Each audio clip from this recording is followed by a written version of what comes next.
Welcome to Impact Leadership with Ferris-Ockwell.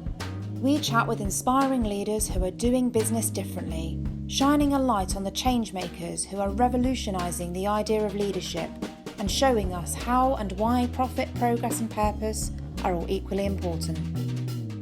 I'm here with Caroline today. Caroline Doran from Deliver Grow. Caroline, hi, welcome. Thank you for coming. Tell me a bit about yourself and a bit about Deliver Grow. Oh, hello, it's lovely to be here. Thanks so much for inviting me on. I set up Deliver Grow 4 years ago now, and I've spent all of my career in the charity sector, and a lot of that time has been working on big change programs. And about 4 years ago, I thought, you know what, I wanted to kind of branch out and see if I could sort of use what I'd learned and support a wider range of organisations in the sector. And so I set up Deliver Grow with that in mind. And I suppose what I now do is I help people navigate change. So that's what it's all about for me. And that happens in multiple ways. So it might be at an organisational level, so working with organisations who are going through big restructures or a strategy refresh or something like that. Or it might be teams that want to work differently together, or build new ways of working. Or at an individual level, people are looking at their career, wanting to make a new step, or they've stepped into leadership for the first time. So it's sort of change in all its different guises. So that's the kind of the central theme of my work, really, is change. And I love that because it gives me a real variety in the work that I do, and it allows me to use lots of different skills and different experience and knowledge that I have built up over time, and also the work kind of informs one another. So I do all this different work, and it helps to inform all the different parts of it. So it's a kind of I really enjoy it, and I get to work with a whole range of amazing people in this sector. So that's a little bit about kind of what Deliver Grow is all about. Fantastic. And change it's all about people, isn't it? Absolutely. All of the frameworks that you like and these step-by-step processes, how to manage change, but fundamentally it's about people and relationships and dynamics. And you must be a people person if you enjoy working with people on an individual level and a group level. Yeah, absolutely. That's what you're absolutely spot on. I mean, I always have that little mantra, like, change doesn't happen without people. It's all about the people. So anything you're doing, you can have the most beautiful process and create these lovely systems, but if people don't understand it, don't know why, don't know what's going on, why they need to do things differently, or don't believe in it, then nothing is going to change. So absolutely, it's at the heart of everything I do. And you're right too. I love working with people, and I love the variety, the range of different people I get to work with in this work. But so it's in lots of different ways as well. So kind of working in groups and one-to-one, and in kind of bigger groups, smaller groups. It's just a lovely, all different dynamics between people, and I love that. So yeah.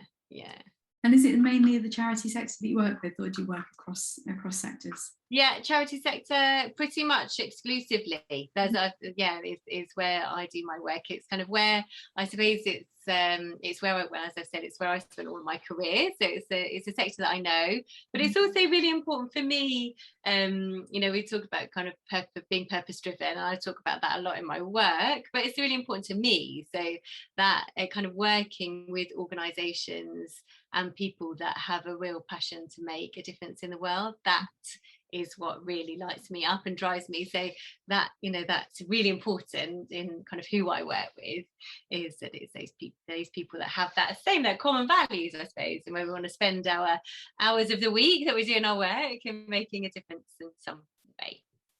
And do you work across the entire organisation? I know you mentioned you work with people and teams and organisational wide.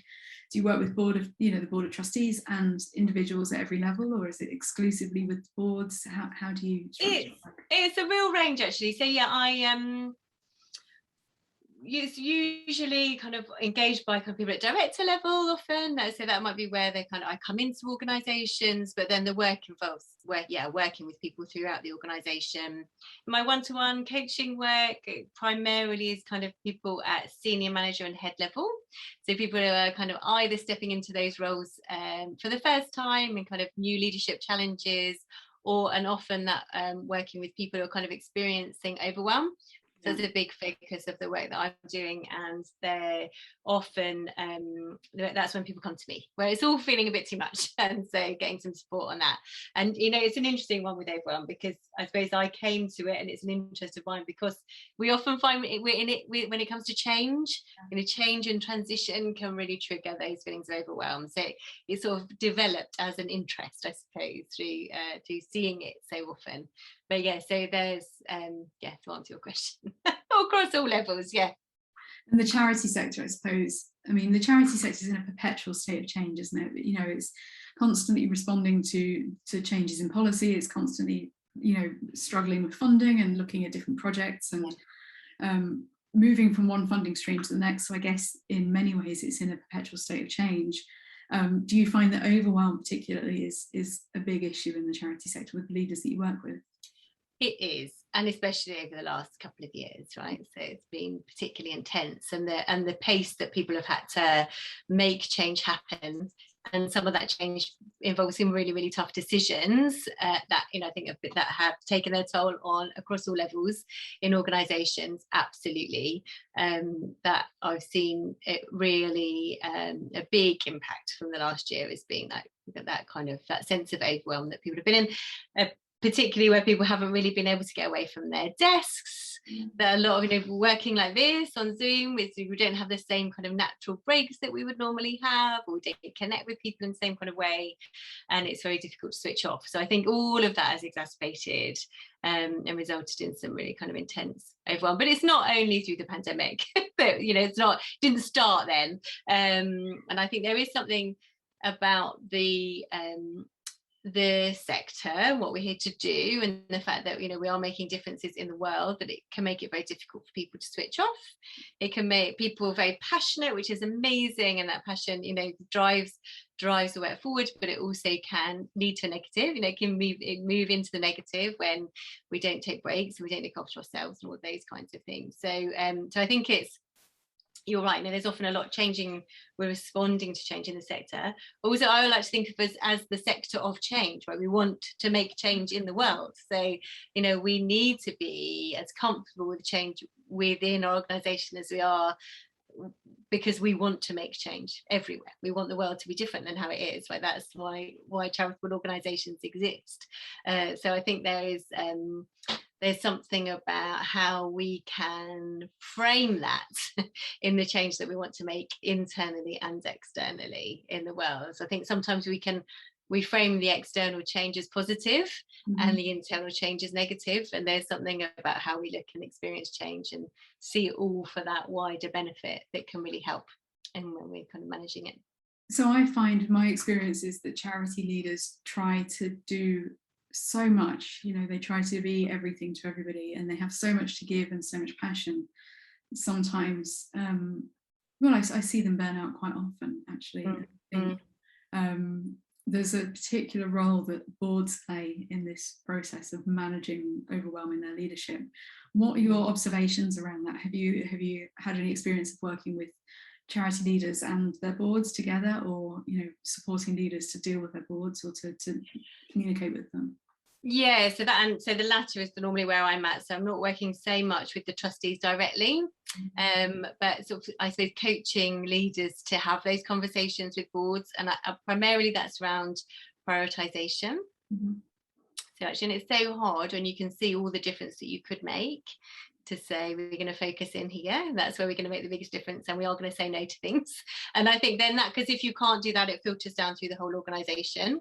If you can't prioritise from the top, everyone feels it.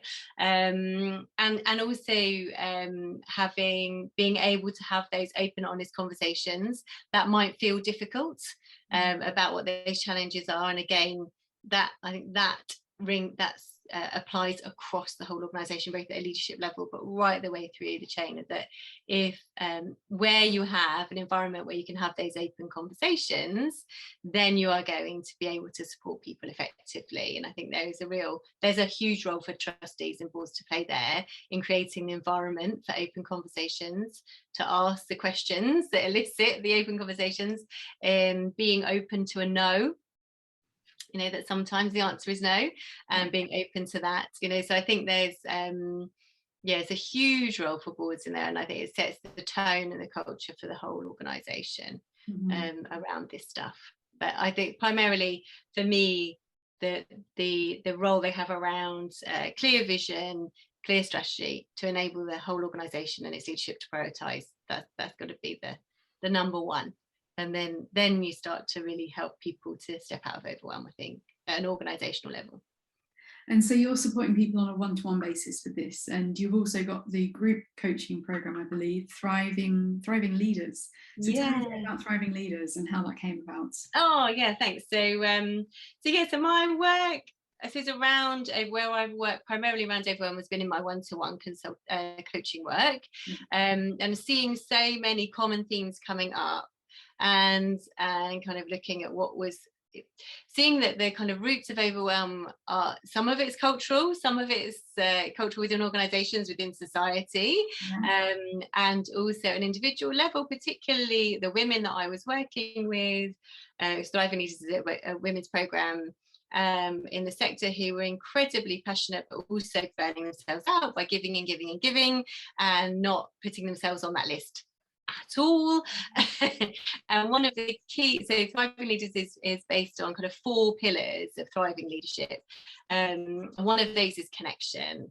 I thought, well, if we can, in a group program, you're bringing people together to be able to connect and support one another. So that is a real focus of the group element of it. And then also looking at kind of the self and how we look after ourselves in all of this, and making that a huge priority, because it often isn't even in the mix with the women that I'm working with. So looking at setting boundaries, so big one for that people that I've been working with really struggle with setting boundaries and saying no.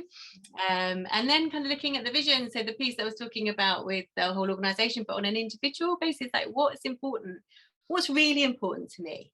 And so when you have those 4 working together, it really sets the foundation for thriving rather than just surviving, which is, I think, so many of us find ourselves doing, or just about surviving, clinging on there.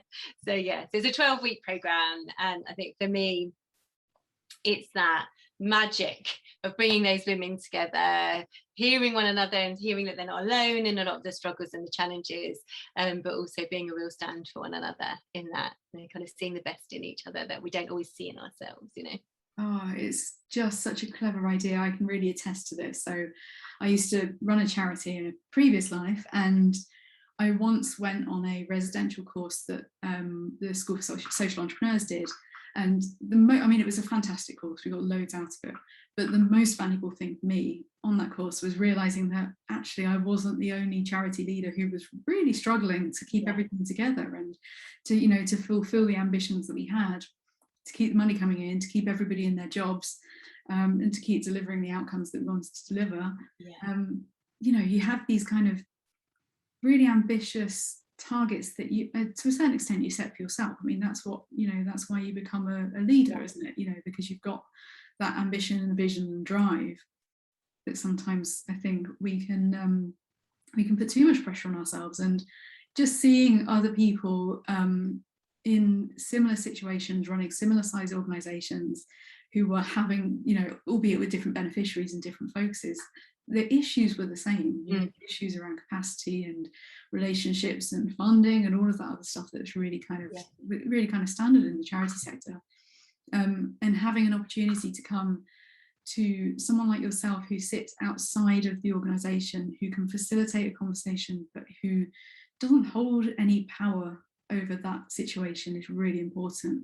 Because of course you can go and speak to your board, and if you've got a good relationship, you can speak to your chair, but actually, you're an employee, you're not necessarily on the board, and so your performance is constantly being assessed and judged, and that relationship between yourself and the board isn't necessarily one of equal power.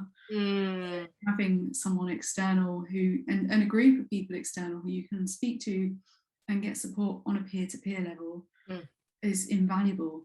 What experiences did people have so I know you've run this cohort before, what sort of feedback did you get from people who came on the programme? Well, it was that, I suppose the main thing was that space, having the space to just stop and think and reflect and assess and think about both kind of what's actually happening here, what's, you know, what am I making certain things mean, is that true, you know, all of that kind of stuff that's going on, and having a bit of a framework to work with. So there's a lot of tools that I use in the program, so I think that was a lot of the feedback about having something that people can use on an ongoing basis, so that it wasn't just okay, I've done that course, now I'm moving on to the next thing. There is a real kind of, this is something I can take with me, you know, every day into my work. But I suppose in terms of differences people were seeing is that they are making more time for themselves, and actually recognizing that that's what makes such a big difference in how they show up for everyone around them. So yeah, everyone. So people get the best of them, not the rest of, you know, all that kind of stuff. It's like, actually, when we are at our best, we can deliver our best. So when we cannot make those changes that we want to make if we're just a shell, you know, and kind of and almost broken. So I think it's that reframe to be able to say it's not selfish to look after myself, to look after my needs, understand what I need, and know how to ask for it, being able to have those difficult conversations. It was those kinds of things that allowed people to go away and sort of feel more resourced and more able to get what they needed, really. Absolutely. It's such an important thing that you're offering with this program. And how would, if you had a charity leader who was interested in taking part in this, how would they go about convincing their board, I guess, that they need to be able to take the time out and take the financial to invest in themselves? Yeah, it's such an interesting question, isn't it? I think I do think it's a real challenge in the sector, is to see that this is an investment. It's an investment in the whole organisation, and I think it's around those 4 pillars. So it's sort of leading self first. If we can lead yourself, then you can lead others. It's sort of understanding how you can build the right relationships to have the biggest impact. Understanding how you can make sure you have a really clear vision to lead the organisation, and look at, so all of those elements of leadership. So this is how I can thrive as an individual, and how we can thrive as an organisation. So it's both about, it is about that individual leader, and then that ripple effect that occurs across the whole organisation. And the fact is that if your leader is overwhelmed and struggling, that is going to impact the entire culture of the organisation, or the department, or the team, or wherever that person is leading. If we're leading from overwhelm, the chances are that we have a team that are overwhelmed and struggling, and the organisation is never going to be at its best or deliver its best if that's where people are at. Tell me a bit about the kind of reaction that people get from their boards when they say that they'd like to take the time out from their work to go and attend a course like this, or attend a session, a program like this. I think it really varies, and I don't think so. What I've found in my experience, people, whether it's trustees or leadership or managers who people are asking for the funding for this, is where people understand the value of personal development or leadership development. They've either experienced it for themselves, usually when they've experienced it themselves, they understand the value. So that is a bit tough, isn't it? Because it's a bit of a lottery. If you've got somebody on your board or who you're asking and they get it, then in my experience, you're much more likely to get funding for it. So I think there's a real responsibility on those in the sector who have seen and experienced the benefit of either one-to-one coaching or group coaching, this kind of development work, to really describe the impact that it has and the difference that it makes. And I think if we want our leaders to be at their best and to make that difference in the sector, then that is the investment that's needed. As I've said, you can't expect people to run on empty and deliver fantastic work. It doesn't happen. And also there's something about having a kind of learning mindset, right? To know that it is a good thing to go out there and learn and be better, and that what the whole organisation is going to benefit from that. But I think that's my experience, is that it's those who've had experience of it that will see it. And if you've got there's something about a mindset, a sort of scarcity versus abundance mindset sometimes, I think, that can come into play. So I think, do you think there is a role for all leaders whatever leadership role that people are in, to kind of really be able to articulate the difference that investing in people has. I think it's very important.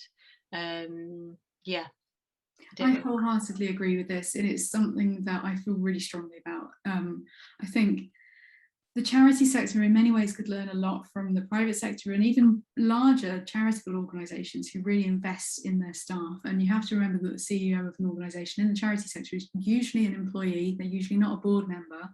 So the board have got, the same duty to support and to develop them as they would with any other employee. Fundamentally, if charities really want to make an impact and they really want to reach the beneficiaries that they're intending to reach and do so in the most effective and impactful way, they need to have the strongest leaders that they can to do that.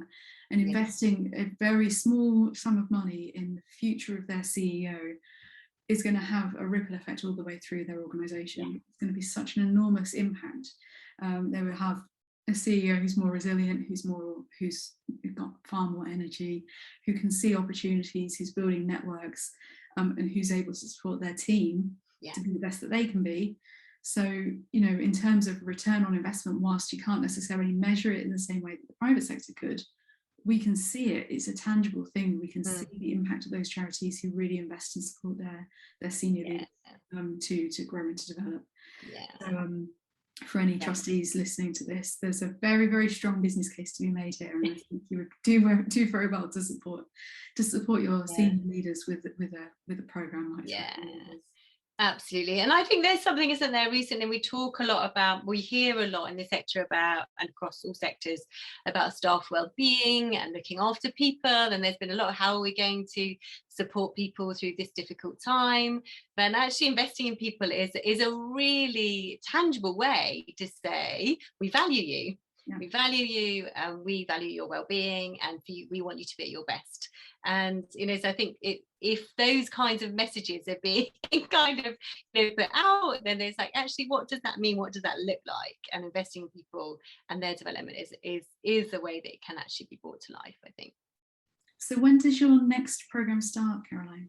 So we'll start in October. The doors open for registrations at the end of September, and I'll be running some free training. So I have a Facebook group called the Purpose-Led Women's Thrive Hive, and I'll be running some free training in there in September, sort of mid-September.